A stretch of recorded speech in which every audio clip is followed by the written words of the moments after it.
Hey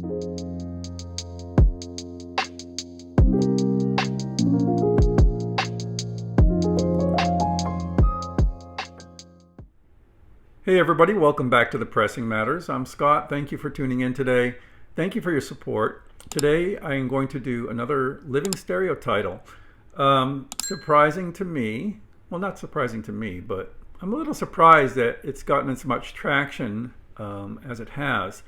The few that I've done so far have been very successful. People are asking me to do more, so I'm going to continue with the series, and I wanted to do the sister record to the last one I did, which was Bartok's Concerto for Orchestra. In that video, I compared 3 pressings, and at the end I said I don't have the AP. So I remedied that. I bought Concerto for Orchestra and Music for Strings, Percussion, and Celesta from AP and have been listening to them this week. So I will have comments on the AP at the end for Concerto for Orchestra. Here I have a late repress from RCA. I have a Classic 33, Classic 45, and the new AP. A couple things before I start, and I'm going to show you these in close-up. The original pressing is a tip-on jacket, but RCA did their tip-ons a little bit differently. These, when you see an original RCA pressing, you'll notice that they all have a white border like this. And the reason that is because they're tip-ons, and you hear this term bounced around a lot, so I want to explain it to people that didn't know. Tip-on jacket is basically, the cardboard is there, they print the back panel, and they wrap it around and glue it down. So it's wrapped around here, wrapped around here. The second process pastes the artwork onto the front and overlaps the edges. So that is why you have this border. Classic did direct-to-board jackets. So this is a direct-to-board jacket. It's completely printed in one piece right onto the board. So there's no paste-ons. There's no tip-on. So this is how a direct-to-board jacket looks. Looks very nice. And people still prefer tip-ons though. This is AP's tip-on. So the way they do it is they print the front piece and wrap the front piece around, the opposite of the RCA's. And then the back liner notes are pasted on in one piece. So you see it overlaps. It comes over here. This gives you edge-to-edge image, no border. So that is very nice, and I think this is the best, well, it's certainly the best jacket. It's amazing. All of them are amazing in the AP series. Just gorgeous. And there's a few minor differences. Let me just show you one thing. There's minor differences in the typography. Obviously the border is way different. The logo, look at that. Yeah, this is thin. The type is together. It looks like the Living Stereo logo is supposed to look. This is a little wider. It's a little further spacing or something, or smaller type in a larger space. So there's that. But otherwise it looks really good. This is a deeper blue. This is kind of faded out. And look at the typography. Bartok and Reiner are in a much thicker font on the AP. But otherwise, it looks pretty good. There is some difference in the artwork. If you look closely, I'm going to show you this in close-up. The artwork on the original has brush strokes. It's very detailed. This is a little more diffuse. So there's that. But it comes down to the sound. So the first one is an original, not an original, a reissue of Living Stereo. It's on the Brick Red label. These can be very, very good. I know everyone wants and clamors for shaded dogs, and the shaded dogs are really good if they're pressed in Indianapolis particularly, which you will know because in the dead wax it's going to have an eye across from the matrix. You can also tell by the feel of an Indianapolis pressing. It's very well made. Good weight, rounded edges, very nice, usually extremely quiet. This is actually a late Indianapolis pressing. So again, a very physically nice disc, a little lighter weight, but not Dynaflex, and great sound. This retains all of the characteristics of a shaded dog, but a little bit of a more modern pressing. So I like the sound on this. It's very vivid. However, later pressings kind of expose some of the weaknesses in these earlier pressings. Obviously, music for strings, like Concerto for Orchestra, is a lot of mass strings, and it's very, very important to the record, same as it was with Concerto for Orchestra.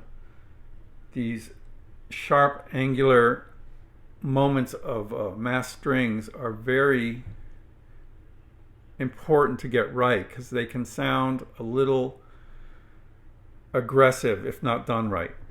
On this one, it does not sound aggressive at all.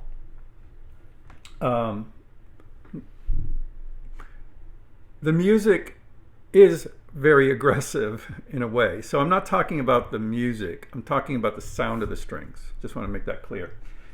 The music is aggressive and holds a lot of surprises. Okay, so this is the Classic 33. Like the last one, Concerto, I mentioned that when these came out, they got criticized for bright string tone, steely string tone. This one sounds really good. I didn't find it to be significant in that regard.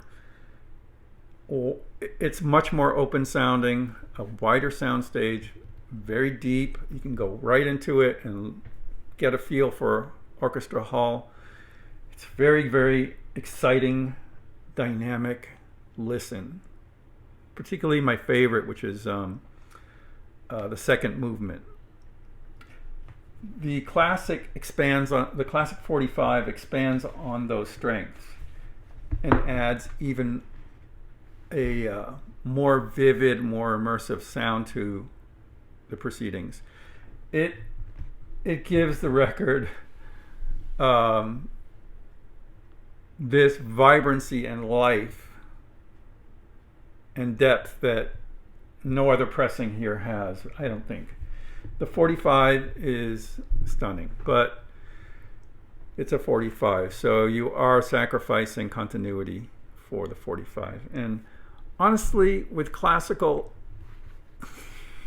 even though I bought all the classic 45s at the time because it was such a new thing and it was so exciting, I rarely play them because of that issue, is that you're flipping the sides too much. And although it sounds spectacular, there is that issue. I did mention in the last video also that I believe the 45s are tube cut, and you can it's hard to attribute it to tubes, but you can sense a better sound from the 45 than the 33. So there's a bit of a trade-off with the continuity and the sound. Okay, so this one and this one. This is the AP 33 that I mentioned that I would comment on as well.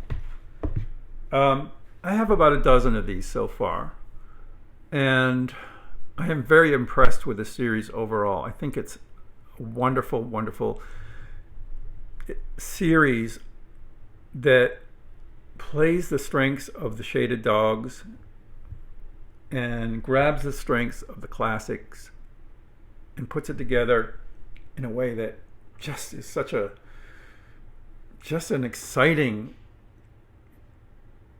and I don't know what the word is. I'm lost for words. Just a perfect rendition of what's there. Ryan Smith mastered these from, I think from the 3-track work parts, or the 3-track tapes. So they combine this, like I said, they combine the strengths of a shaded dog. So where the classics sort of sometimes feel a little bright, these are a little darker. And for me, that's a good thing. I like it. I like it. Sometimes the classics are a little too zingy for me. It's the high end is a little much sometimes. So that could be system dependent. But overall, I love the sound of these APs. They have that clarity. They have space. They have everything that the classics were great about, and the great things about the original pressings, and none of the drawbacks. I think they're the finest. I really do think they're the finest, and these two are great examples of the series. Very highly regarded. If you like this kind of modern classical music, you'll be thrilled. There's a lot of sonic thrills throughout both of these records, and particularly on this one, for me, the second movement has just a lot of amazing things going on, and will show your system, show off your system for sure. One thing I wanted to mention that I am kind of struggling with, and it's not on all records, so I'm wondering what it is, but I'm experiencing a higher level of groove noise lately, and I have tried everything with this Hannah cartridge, and I think it's just the stylus profile that is accentuating groove noise. I've heard that they should be quieter in the groove, the Shibata stylus, but that's not proving to be the case for me. So I'm going to be trying another stylus very soon. I'm not saying the Hannah is a bad cartridge, but in my system it's not quite working, especially on these classical titles, where it really demands a quiet surface, and the APs are not coming out as quiet as I would like. And I'm not saying it's the APs. They're not coming out on my system as quiet as I would like. So I'm addressing that. I don't think it's a obtrusive issue, but it is noticeable. And it's noticeable compared to, say, their Prestige reissues, some of the regular reissues in the jazz series. Those are really quiet. So I don't know exactly what's going on. Maybe, I don't know. I'll have more information on that after this weekend when I switch cartridges. So that's that. But these two are highly recommended. Very, very good. I think you'll love them. Until next time, I'm Scott for the Pressing Matters. Thank you for tuning in. I'll see you next time.